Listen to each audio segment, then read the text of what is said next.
Señoras y señores, tengan todos ustedes muy buenas tardes. El área de capacitación de la Administración de la Corte Suprema de Justicia le da la más cordial bienvenida a la conferencia Propuestas para una reforma de la nueva Ley Procesal de Trabajo, a cargo del doctor Javier Arévalo Vela, presidente de la Segunda Sala de Derecho Constitucional y Social Transitoria de la Corte Suprema de Justicia de la República. A continuación, una síntesis del doctor Arévalo Vela. Es abogado y magíster en Derecho por la Universidad Nacional Mayor de San Marcos, habiendo concluido sus estudios doctorales en la misma universidad.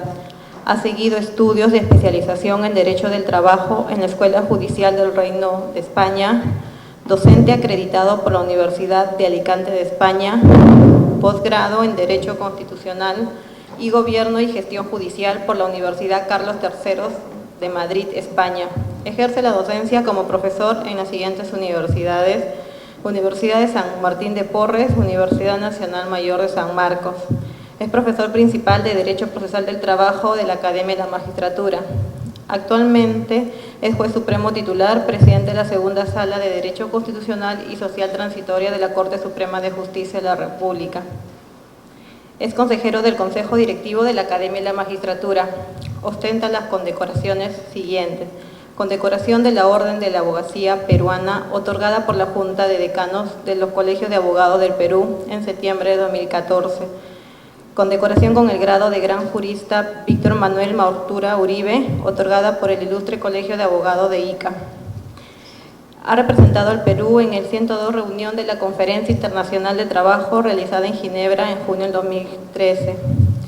El magíster, el doctor Javier Arévalo Vela, es autor de 17 libros, entre los que cabe destacar Las técnicas de litigación oral en el proceso laboral, Comentarios a la nueva Ley Procesal del Trabajo, Derechos del Trabajo Individual, Comentarios a la nueva Ley Procesal del Trabajo. Además, es colaborador libre de las revistas Diálogo con la Jurisprudencia, Soluciones Laborales y revistas de las diversas Cortes Superiores de la República y colegios de abogados con artículos sobre derecho procesal.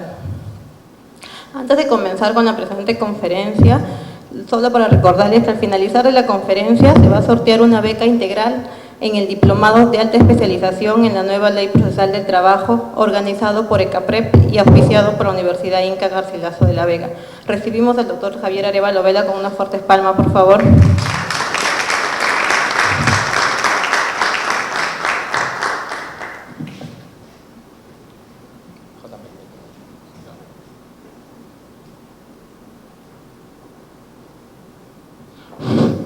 Muy buenas tardes con todos. Agradezco la oportunidad que me dan de estar esta tarde con ustedes y les confieso que les traigo una novedad, porque esta propuesta, valgan verdades, no es ningún invento mío, sino es un trabajo que estamos haciendo en una comisión que ha designado la Sala Plena de la Corte Suprema para reformar la actual Ley Procesal del Trabajo. Entonces, mucho de lo que está acá es aporte, posiblemente hasta de ustedes. Indudablemente, como toda obra humana, este proyecto, pues, o este anteproyecto, puede tener errores, defectos, ¿no? Y, ¿por qué no?, también virtudes. ¿Qué tenemos nosotros? Con esto, bueno, con esto creo que se mueve. Este anteproyecto, para estudiar este anteproyecto tenemos que remontarnos a la nueva Ley Procesal del Trabajo. Esta nueva Ley Procesal del Trabajo, que por cierto tiene de nombre nueva, pero con los años que han pasado ya no es tan nueva, se realizó en base a un anteproyecto que luego fue proyecto en el que participé junto con Giovanni Priori, junto con Luis Binatea, junto con el extinto ministro Pasco. Y nosotros en esa oportunidad buscábamos introducir la oralidad en el proceso laboral peruano. Resultó que esta introducción de la oralidad en el proceso laboral peruano se logró de alguna manera, pero con defectos. ¿Y por qué con defectos? Porque la ley nació desfinanciada, nació con una aplicación apresurada y, ¿por qué no decirlo?, nació sin respaldo.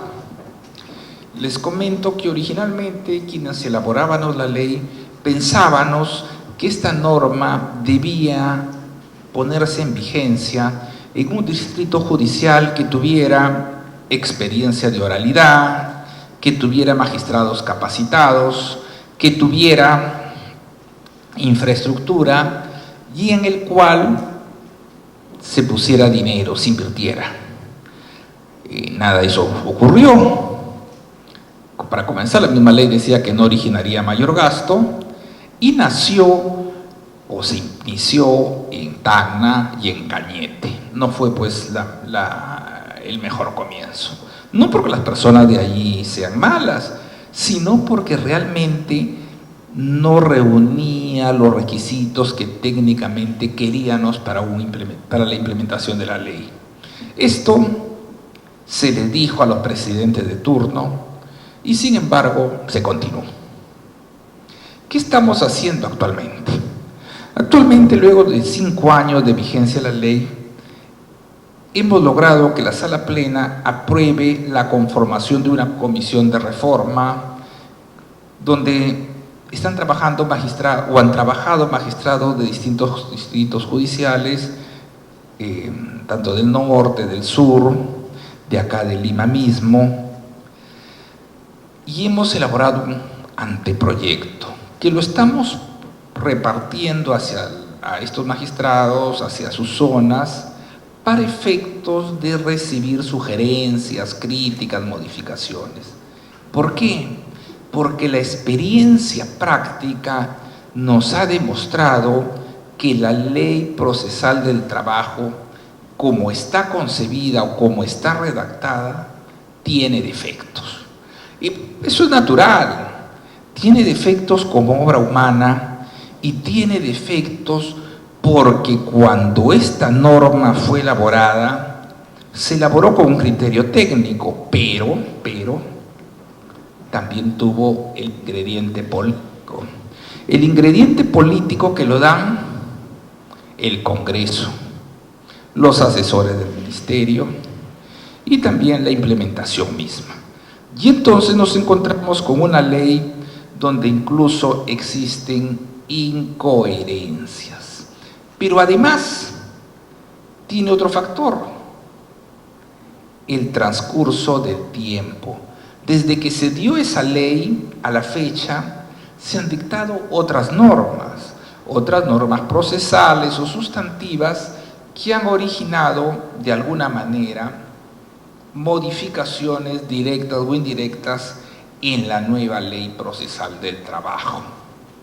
Entonces, tenemos que cambiarla. Y tenemos que cambiarla porque también la jurisprudencia de la Corte Suprema, la jurisprudencia del Tribunal Constitucional, la doctrina y sobre todo ese aporte pretoriano de los jueces de trabajo, cuando digo jueces también me refiero a las salas, ha hecho que una serie de vacíos, de defectos, se solucionen o se les dé una alternativa de solución, pero necesitan que se consagren legislativamente. Es por eso que necesitamos una reforma legal que deberá comprender no solo aspectos orgánicos, sino también aspectos de proceso. Debo decirlo públicamente, porque en estos temas no tengo pelos en la lengua, que estoy en total discrepancia con que se siga implementando la ley procesal del trabajo en los distritos judiciales que falta. Esto es una opinión técnica. Yo sé que se ha dicho que se va a implementar. Señores, se lo dije a los presidentes de turno en su momento, no. Esto es poco a poco. Se ha hecho. Hoy en día, en la gran mayoría de distritos judiciales donde la ley se ha implementado, lamentablemente tenemos que se ha excedido la cantidad de expedientes, la carga procesal ha excedido lo que se esperaba, y lo que el público esperaba de esta ley a veces no lo obtiene. Es decir, celeridad. Hoy tenemos casos en que se están fijando audiencias para el próximo año, no se está cumpliendo la ley. Por lo tanto, les reitero, soy un convencido que no se puede seguir implementando la ley procesal del trabajo, sino donde ya se implementó, hay que reforzar, hay que implementar, hay que capacitar. Esto no significa que discrepe con las altas autoridades del Poder Judicial en lo personal, sino es una opinión técnica, pero no me la voy a callar. Como no me la callé en su oportunidad como anterior de los presidentes. No creo que sea pertinente que se haga eso. Pero bueno, si se hace, ¿no? Al final, ¿cuál es el primer punto que debemos tratar en una reforma? La competencia internacional. La ley no contempló temas de competencia internacional. Y no los contempló porque quizás en ese momento estábamos pensando en la posibilidad de que se promulgara una ley general del trabajo. Pero hoy en día sabemos que la ley general del trabajo no va a salir. El anterior ministro de Economía y el actual consideran que no es un tema prioritario. Yo el año 2002 escribí un artículo donde analizaba el tema de la Ley General del Trabajo y decía, ya tenemos más de 80 años y no hay Ley General del Trabajo, y yo dudo que tengamos Ley General del Trabajo. Y bueno, ¿y por qué es importante esto? Es importante porque en la Ley General del Trabajo se contempla los temas de competencia internacional. Como no se puede o no se va a promulgar esta ley, ni siquiera se va a aprobar, tomemos lo positivo de esa ley en cuanto a las reglas de derecho internacional privado del trabajo para adecuarlas a nuestra ley procesal. Modificación de competencias de juzgado de paz. En realidad, la competencia de los juzgados de paz ha sido un poco deformada en la nueva ley, pero se pensó que los juzgados de paz pues iban a tener un papel protagónico. Sin embargo, nos hemos encontrado con que hay pocos juzgados de paz letrados laborales, que no tienen la infraestructura y por último sus atribuciones no son muy claras o son muy pocas. Si esto es así, hay que darle atribuciones. Hay que establecerle funciones y entre estas creo que es importante el considerar una norma de promulgación posterior, la famosa Ley del Servicio Civil, la cual nos permitiría que todos aquellos casos de sanciones distintas a la destitución o el despido pudieran ser objeto de cuestionamiento ante el juzgado de paz. Igualmente en el caso de trabajadores de la actividad privada, hay trabajadores de la actividad privada y hay trabajadores públicos sujetos al régimen de la actividad privada. En esos casos también creo que las sanciones distintas al despido o a la destitución deberían ser de conocimiento del juez de paz, cosa que existió en el pasado, tampoco no es ninguna novedad. Y por eso la comisión ha considerado que esto es importante para consignar en un proyecto. La materia. También es importante hacer algunas modificaciones por razón de la materia en los juzgados. Sobre todo, un tema tan discutido como el despido incausado y el despido fraudulento. El despido incausado y el despido fraudulento no son figuras propias de nuestra legislación, son creaciones jurisprudenciales del Tribunal Constitucional. En el famoso caso Llanos Huasco, el Tribunal Constitucional va a crear estas figuras. Bien, mal, no lo vamos a discutir, lo cierto es que existen. Y para estas figuras se hace necesario que se les dé un encuadramiento dentro del orden positivo de cómo se van a tramitar las causas que tengan que ver con ello. Alguien me dirá, pero por ahí hay un pleno. Claro, hay un pleno, por supuesto, pero es que los plenos, acuérdense, no son norma legal. Los plenos muchas veces sirven de base para la reforma de las normas legales. Es decir, nos sirven para recoger experiencias, fundamentos que podemos utilizar en la reforma de las normas legales. Lo mismo encontramos un tema relacionado a los casos propios del derecho laboral público y derecho a la seguridad social. Acá debe quedar claro que los regímenes públicos de seguridad social se van a tramitar en el proceso contencioso administrativo y ante el juez de trabajo, porque si no lo saben, hay temas de seguridad social que son netamente privados, y lo hemos visto en más de un caso. Acá se presentó el caso en que alguna vez un abogado decía, ¿por qué seguridad social es público? Falso. Nosotros tenemos, a partir del sistema privado de pensiones y luego el tema del seguro complementario de riesgo, una seguridad social de carácter privado. Habrá la de derecho público, que es la que da la ONP, la que da de salud, pero también hay una privada que la dan compañías de seguros o AFP.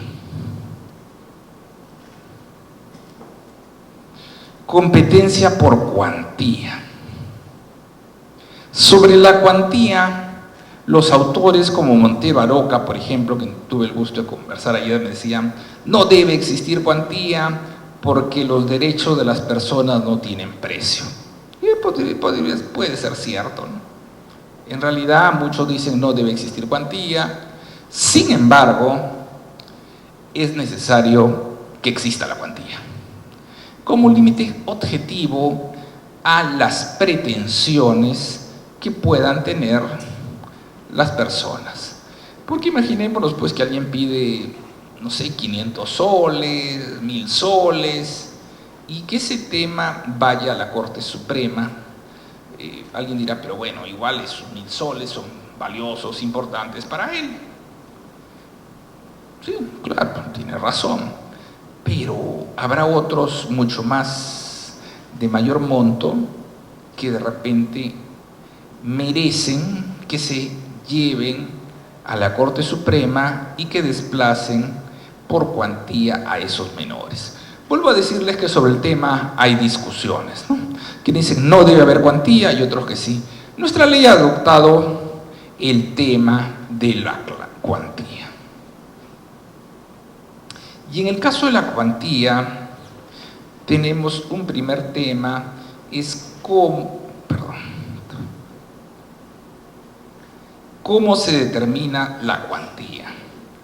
Y nos permite que varias personas demanden sobre un hecho individual, lo que se plantea, pues, y cuando se tiene un gran número de personas, esto se vuelve completo, porque para efecto de determinar la cuantía se propone que se sume el total de lo reclamado por todos los demandantes.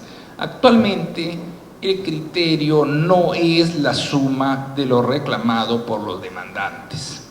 Entonces, si sumamos, nos da una cantidad. Imagina, hay uno que reclama 10.000, otro que 5.000, otro 10.000, otro 5.000, otro 8.000, 7.000. Bueno, la cuantía del caso debe ser la suma de todos. Eso es lo que se está proponiendo. Territorio. Hemos contemplado, y es casi lo normal, que conozcamos de aquellos casos en que el demandante es un empleador y el demandado es un trabajador. Eso es lo normal. Sin embargo,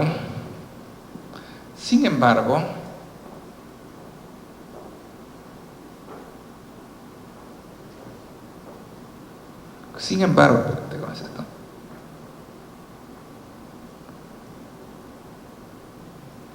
Puede suceder que el demandado sea el trabajador o prestador de servicios, como lo llama la ley. Y en ese caso, esta persona puede haber laborado en varios lugares, ¿no? En Lima, en Huacho, en Ica. Y la pregunta es, ¿dónde lo vamos a demandar? La ley nos dice en el último lugar, en el domicilio, ¿no? Entonces acá debería habilitarse para demandar en cualquiera de los lugares donde laboró y no solo en el último lugar donde prestó servicios, tal como lo prevé la ley. Máxime si tenemos en cuenta que el acceso a la justicia es un derecho constitucional. Sobre esto puede ser discutible, ¿no? Pero creemos que se debe facilitar al máximo la posibilidad de acceder a demandar a una persona de acuerdo a la ubicación geográfica. Luego tenemos reformas en el trámite. Esto de la regla de litigación oral. Ustedes saben que un proceso es oral, no porque se use la palabra. Aquellas personas que hoy en día nos digan es oral porque se usa la palabra están equivocadas. Un proceso es oral porque se utiliza técnicas de litigación oral. Porque si de oralidad se tratara, si de oralidad habláramos, porque se usa la palabra, todos los procesos, desde el más antiguo hasta el llamado proceso inquisitivo, se usa la palabra. Si no, miren, recuerden cómo era el proceso de la Inquisición. La Inquisición capturaba a una persona, pues supuestamente brujo, hereje, lo que fuera, lo llevaba a sus mazmorras, lo torturaba y lo hacía confesar que era tal cosa, ¿no? Hereje, por decirle.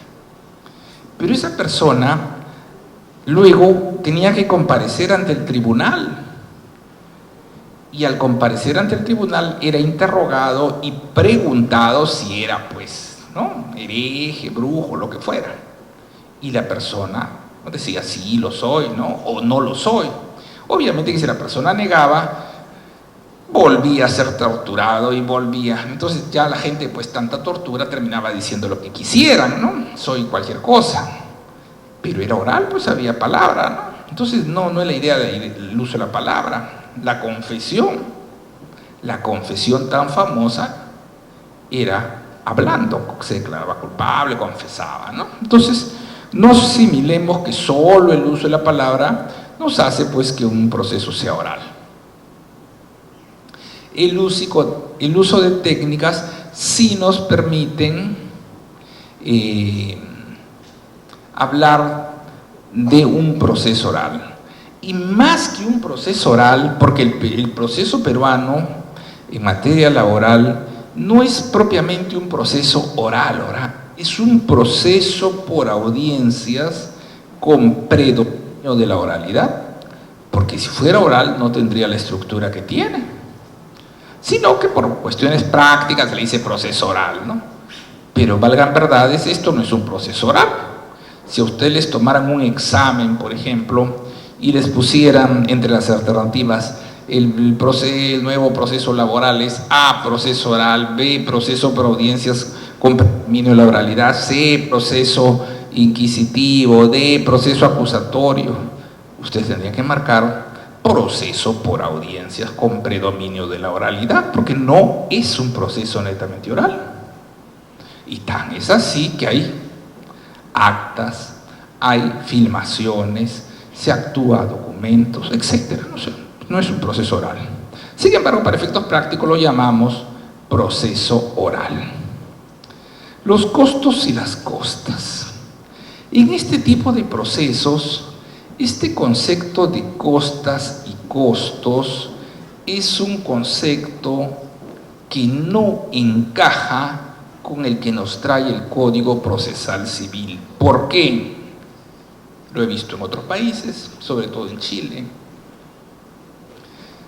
Si usted es un abogado que esté en un proceso oral, ya sabemos lo que debemos entender por proceso oral, y vienen a buscarlo, usted dice, yo quiero, viene un cliente y dice, yo quiero que usted me defienda, que me repongan en mi trabajo, me han despedido. Bueno, usted es un conocedor de la materia y va a decir, sí, pues es un caso de nulidad de despido, por decirlo. Te voy a cobrar $10.000. $10.000. Usted va a cobrar los $10.000, sea que gane el juicio en la puerta del juzgado, o sea que usted lo gane en la Corte Suprema. No va a ser el modelo que tenemos hoy en día, en que cuando la gente gana por conciliación o el abogado logra conciliación, muchas veces el cliente no quiere pagar.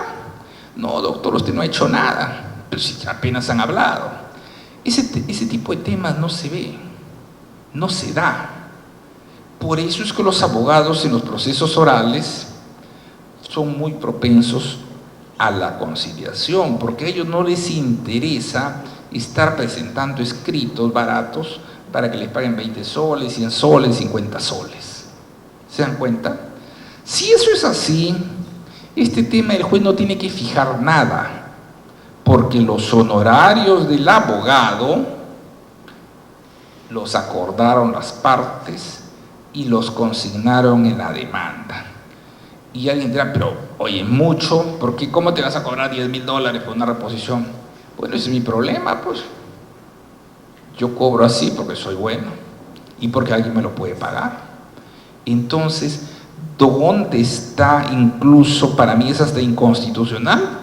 En una economía libre, ¿por qué el juez me va a decir a mí tanto es tu honorario? ¿Por qué el colegio de abogados va a decir tantos son los honorarios? Bueno, los honorarios mínimos puede ser, pero el juez no tiene que fijarme ningún honorario.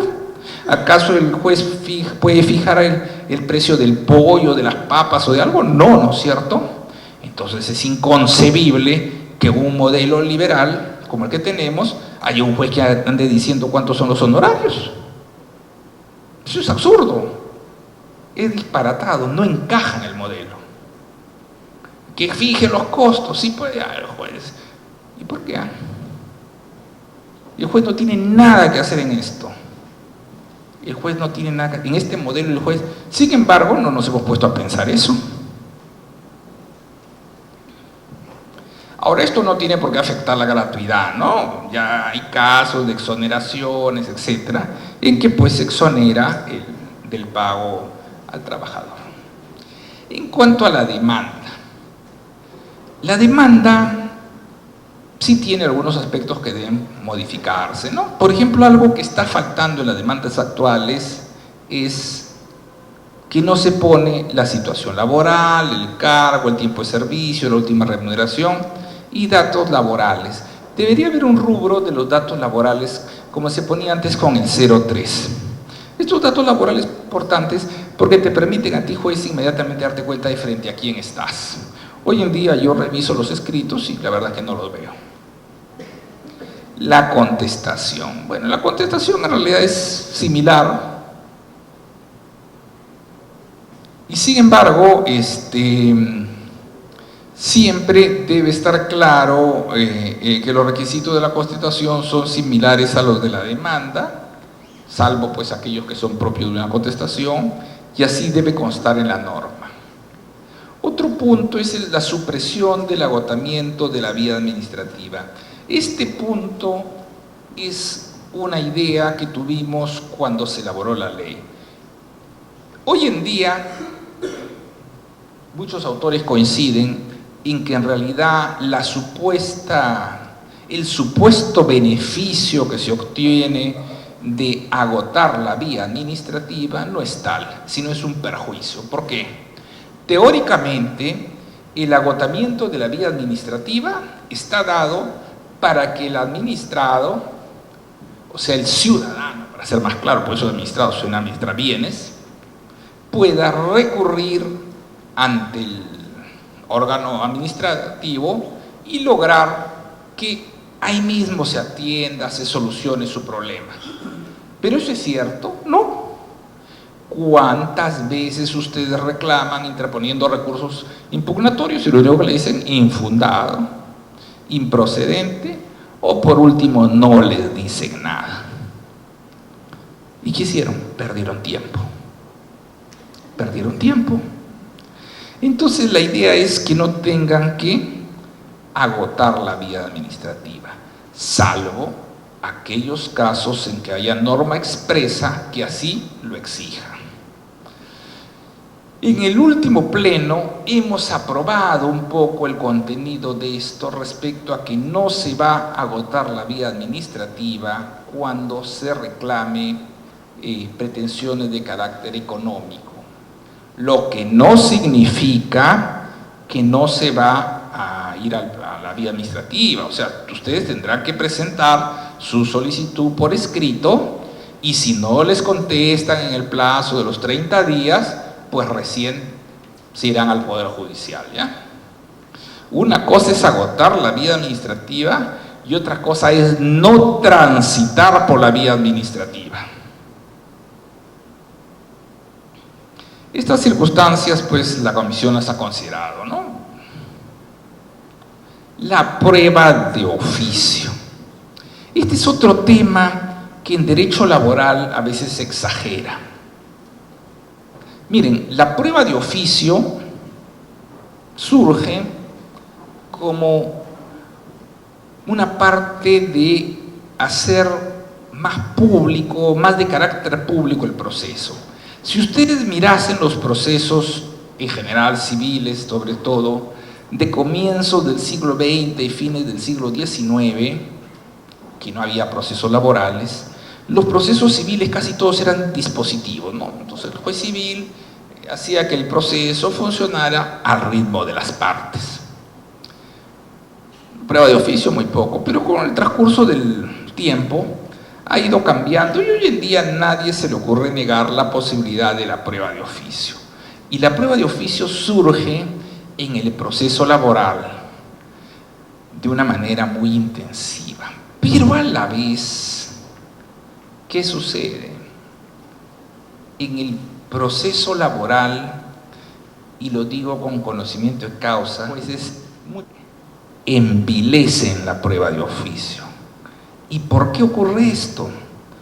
Porque lo hemos visto, y más de alguno de ustedes lo sabe a qué me refiero, cuando no son capaces de resolver una situación, recurren a las famosas nulidades para que se actúe una prueba de oficio.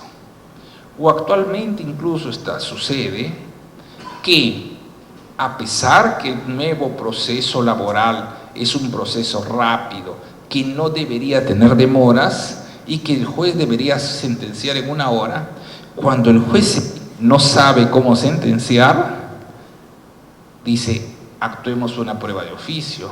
¿Y qué sucede en ese momento? Me deshago del expediente 30 días.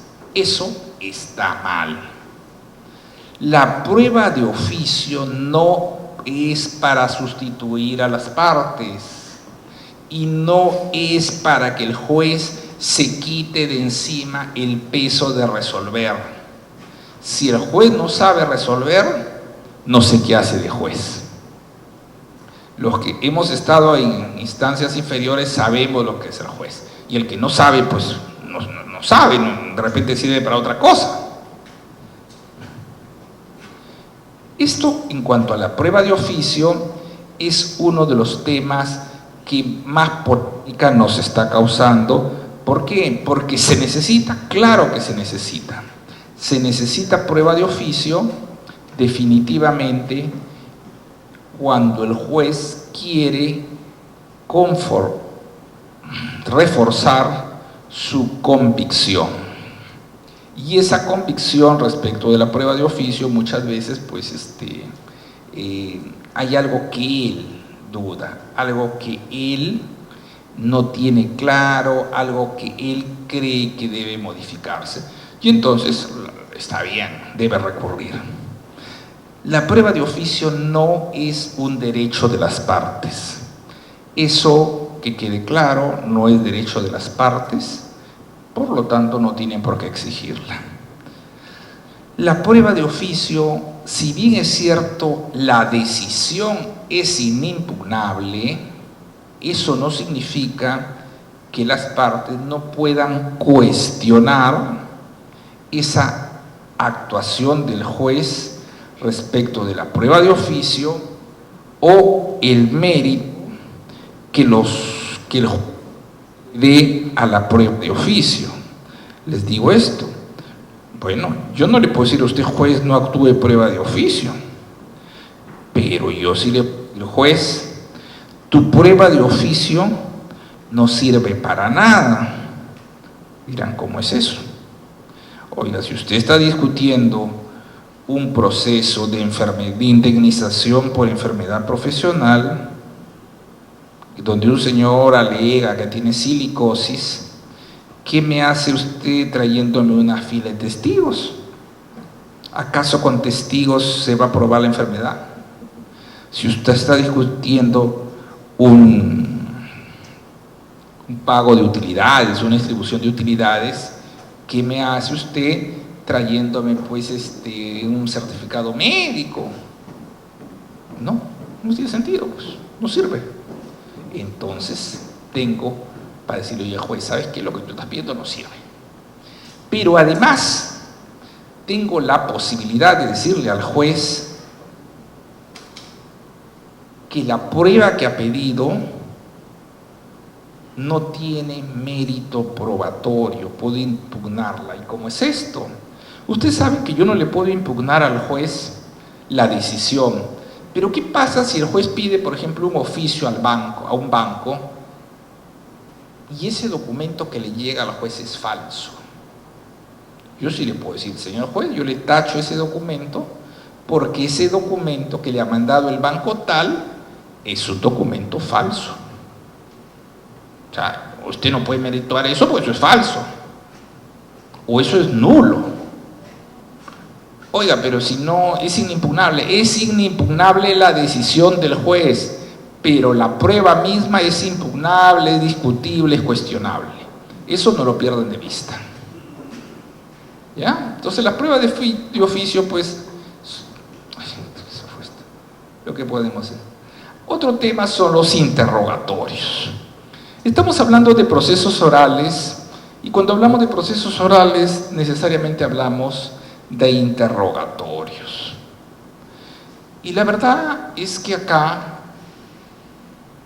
los jueces, los abogados, no sabemos preguntar, no sabemos interrogar.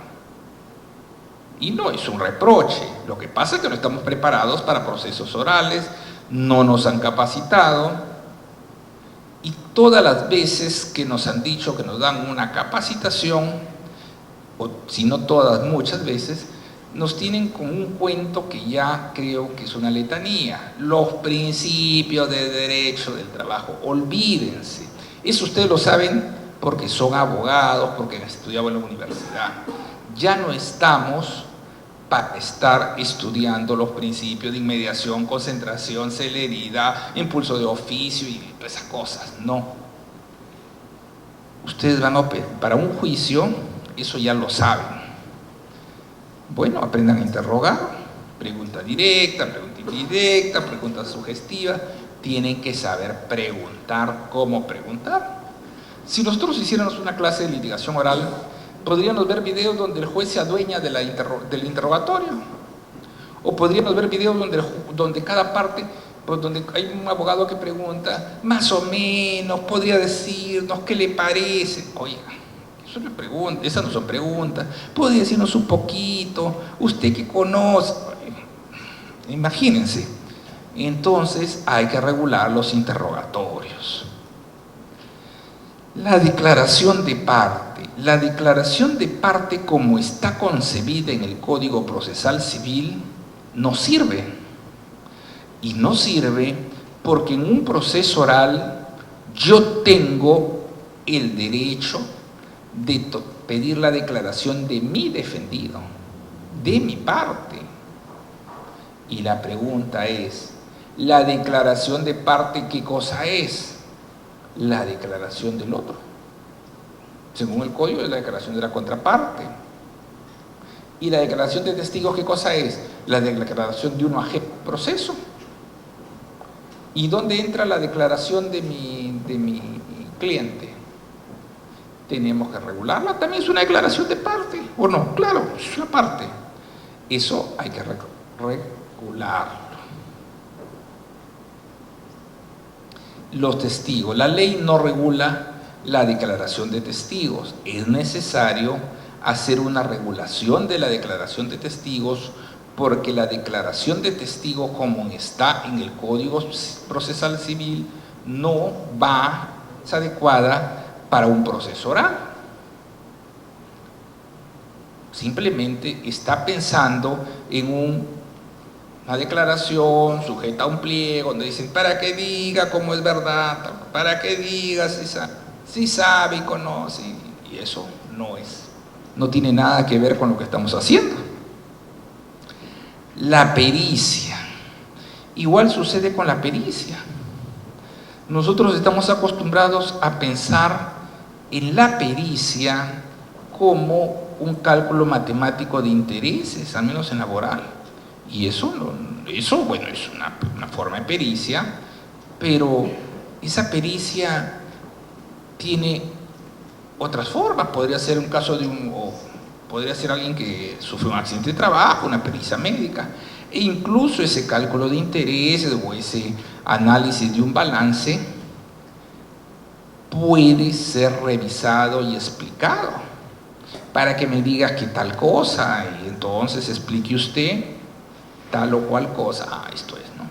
El interrogatorio al perito. Tengo que saberle preguntar a un perito. Las formas de conclusión del proceso. Bueno, la ley tiene pues sus formas, ¿no? Y acá más que todo hay un tema que nos parece, que no está bien, el exigir que para la conciliación, para un acuerdo conciliatorio, esté presente el abogado, ¿no? ¿Por qué? Porque hay personas que según la misma ley no concurren con abogado porque su causa es menor a 10 unidades de referencia procesal, o que ocasionalmente les puedan haber sido exoneradas de esta obligación y son menores a 70. Bueno, si hay personas que no van a tener abogado, no entiendo yo cómo la ley puede exigirles que tengan abogado para una conciliación. No tiene sentido, ¿no? Entonces eso se está proponiendo su derogatoria. Los medios impugnatorios. Los medios impugnatorios que regula la ley son la apelación y la casación. En ambos casos, sobre todo en la apelación, no se dice casi nada. Y entonces tenemos que regular el desistimiento del recurso de apelación, sobre el cual no se dice absolutamente nada. ¿Y en qué sentido, además? En el modelo venezolano, que de alguna manera sirvió en parte de base, cuando usted apela o usted casa y no se apersona al recurso, o sea, usted no va a sustentarlo, se le tiene por desistido. Eso estaría bien, ¿por qué? Porque acá tenemos cantidades de recursos a los que nadie concurre. Todos los días nos sentamos en nuestra sala a tocar la campana ante nadie, porque hay que cumplir con la audiencia.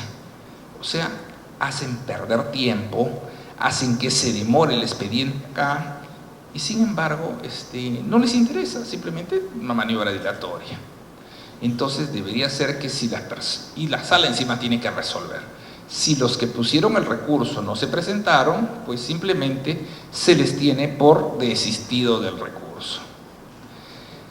En cuanto a la casación, debo decirles que es uno de los peores o una de las peores regulaciones que tiene la ley, porque se basa en la reforma del Código Procesal Civil del año 2009. Y esa reforma, que nadie quiere ser padre y que resultaría ser una suerte de casación bastarda, porque todos los que yo he preguntado y que han tenido que ver, todos dicen que ellos no han tenido que ver con eso, que su proyecto era otra cosa y que la degeneraron, y que puede ser cierto, ¿no? Los trajeron acá, los jalaron acá la ley, ¿no? Yo también debo decir que, si bien es cierto, participé en la Ley Procesal de Trabajo, no tengo nada que ver con lo de la casación que existe en esta ley, ¿ya? Esto es algo que alguien puso, posiblemente por poner, para estar a tono con el Código Procesal Civil, pero esto no sirve para nada. Y habría que preguntarle a algún sabio del derecho qué ha querido decir. Bueno, pero como eso es lo que tenemos, con eso trabajamos, ¿no? Eso no quiero decir que no sea válido legalmente, simplemente le digo que es un error. Eso en la casación, y nos hablan de un precedente judicial vinculante que no existe y que nunca va a existir en la medida que no se van a juntar las tres salas para resolver el caso de un personaje, y además con informe oral. Ustedes saben lo que es seleccionar un caso y someterlo a la consideración de 15 magistrados. Si 5 a veces es difícil ponerse de acuerdo, 15 va a ser peor. Bueno, dirán por mayoría. Sí, pues por mayoría. Pero ¿y lo que demora? Además, creo, pobre de la persona que su expediente lo escogieron para esto, porque se va a demorar una eternidad. ¿Qué proponemos? Proponemos seguir el modelo del contencioso administrativo, es decir, la decisión unánime de los miembros de la sala hace precedente.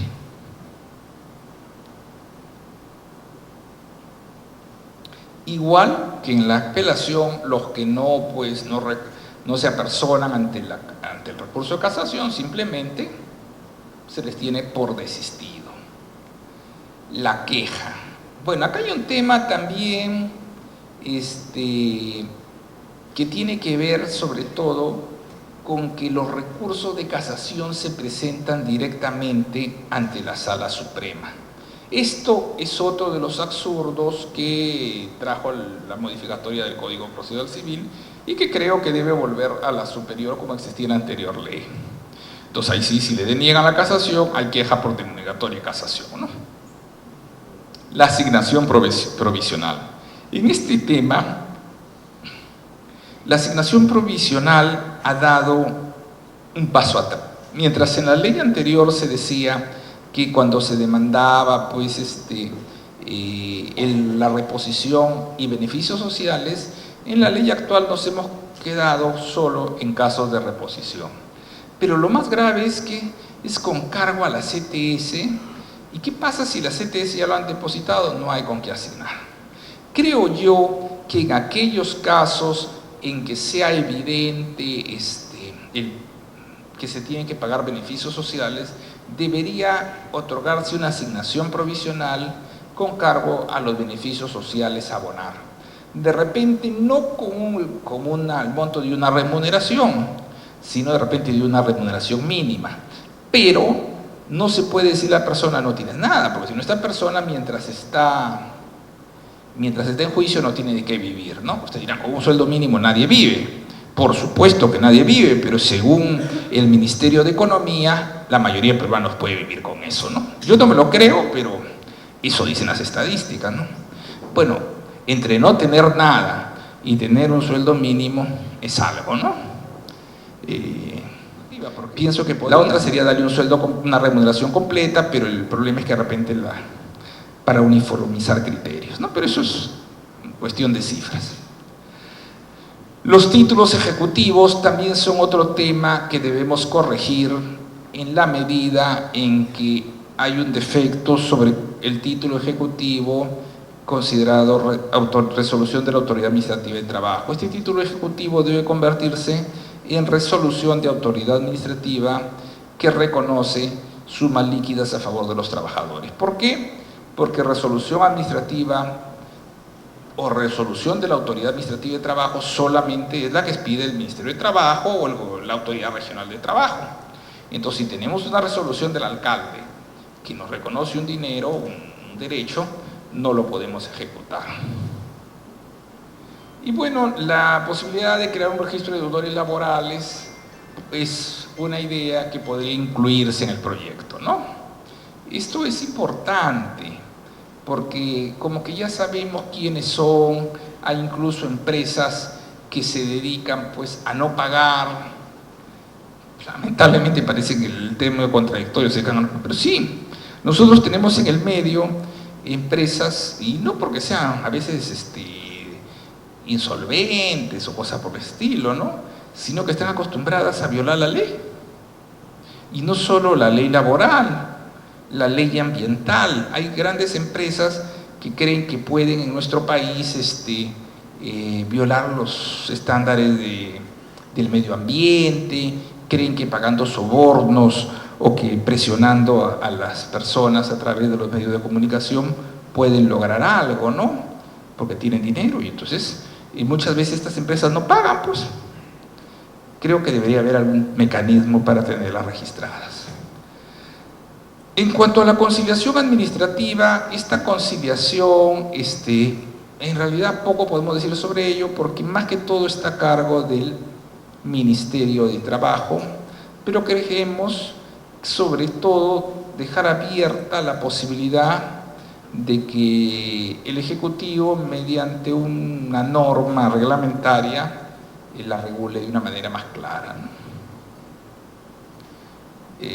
En cuanto al sistema de recepción de escritos, esto va con las nuevas tecnologías, ¿no? Puede cambiar, pero acá se me ha hecho esta sugerencia, la utilización de mecanismos electrónicos para recepcionar escritos, que creo que ya están, y tiene que ver con las notificaciones electrónicas. Luego viene una serie de normas que hay que derogar. Las normas derogatorias tienen que ver sobre todo con normas que se repiten, ¿no? Tanto en el 03 como en su reglamento. El costo-beneficio no va a originar mayor gasto al Tesoro Público y sobre todo va a contribuir a mejorar la imagen del Poder Judicial. Se modifica definitivamente la Ley Procesal del Trabajo, esta ley. Esto es como les digo, un anteproyecto que estamos esperando que lleguen las opiniones de provincias y por si acaso, si ustedes tienen alguna, con todo gusto háganla llegar para elaborar el anteproyecto definitivo que vamos a remitir a la Sala Plena de la Corte Suprema para que si los señores de la Sala Plena lo tienen a bien, la remitan al Congreso. Yo sé que acá debe haber muchos defectos, muchos vacíos, pero es importante que se trabaje algo y sobre todo recoger la opinión de quienes están en el medio. Muchas gracias.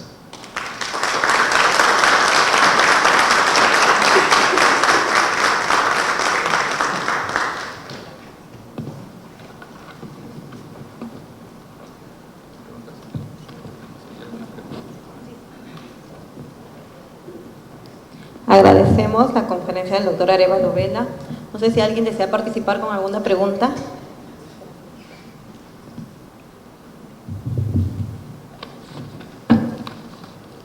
En todo caso, gracias por poder asistir.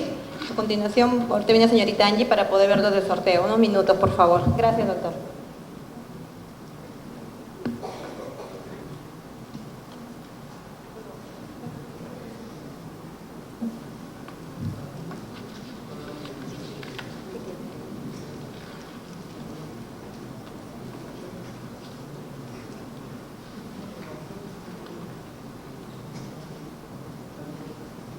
Bueno, ahora vamos a pasar al sorteo para una beca integral de diplomado presencial y virtual de alta especialización en la nueva Ley Procesal del Trabajo, organizado por ECAPREF y auspiciado por la Universidad Garcilaso de la Vega.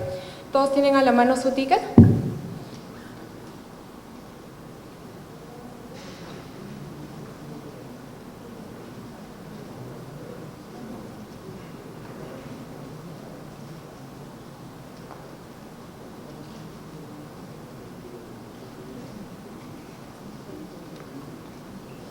Listo, y el ganador es el 5830.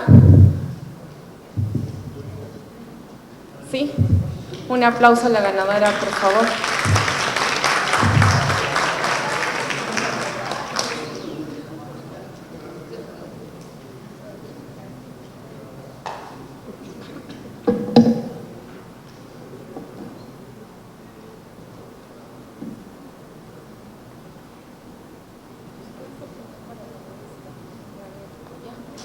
Muchísimas gracias por su participación. Por favor, al retirarse, verifican sus nombres porque así, tal cual figura en el ticket, van a salir sus certificados. Les vamos a informar a través del correo electrónico que han consignado en el ticket cuando ya pueden recabar sus certificados. Muchísimas gracias por su participación.